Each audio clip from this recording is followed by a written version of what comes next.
belum mendengar ya. Saya juga baru dengar tahu bahwa penemuan sepatu hak tinggi High heels ya, itu. itu ceritanya deh.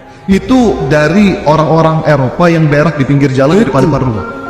Bahkan nih sejarah, ada satu pekerjaan di Eropa dulu yang namanya gong farmer, petani kotoran. Jadi tugas mereka itu tiap hari adalah bawa gerobak sama sekop, ngumpulin kotoran-kotoran orang depan pintu, karena orang Eropa dulu nya di situ nggak ada sanitasi, boy. Mereka awal mulu semua buka pintu, wow di depan pintu. Jadi gitu doang, airnya kotor, bau kotanya, sampai harus ada satu orang yang ditugaskan keliling bawa gerobak untuk ngumpulin kotoran-kotoran itu, baru nanti dibuang keluar kota.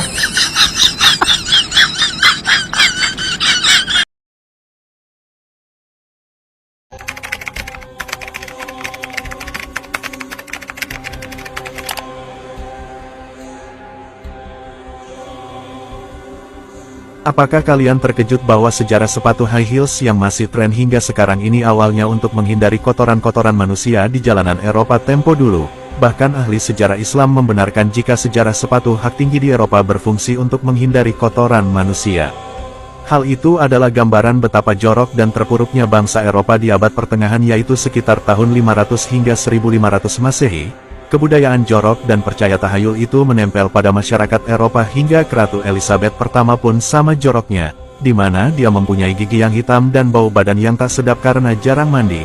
Mereka bertahayul jika mandi akan membuat tubuh mereka sakit. Abad ke-8 Eropa dimulai sejak runtuhnya Kekaisaran Romawi.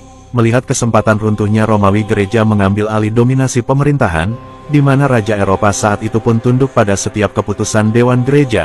Anehnya mereka melarang segala bentuk ilmu pengetahuan dan apapun yang tidak ada hubungannya dengan agama, sampai orang-orang pintar saat itu dikriminalisasi.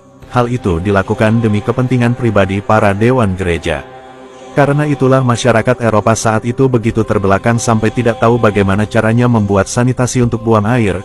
Mungkin kebiasaan jorok itu yang jadi penyebab munculnya wabah yang disebut Black Death, di mana wabah ini menular ke seluruh Eropa hingga Cina dan Arab yang berdampak menewaskan jutaan orang.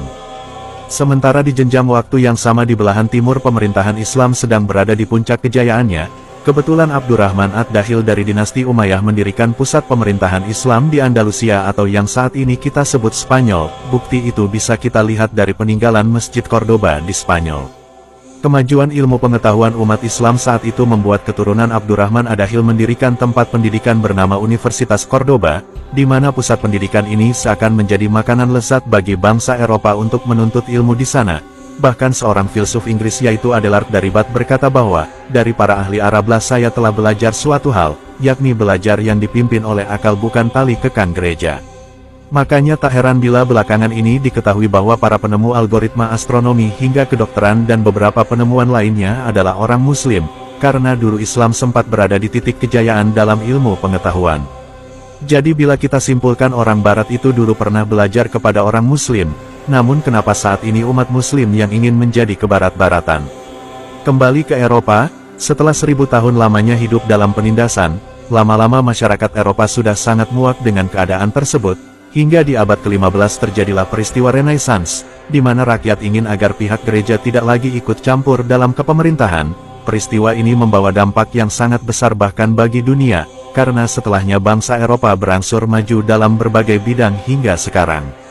Lalu apa tanggapan kalian mengenai hal ini? Masihkah ada yang ingin tetap memakai sepatu bersejarah kelam tersebut?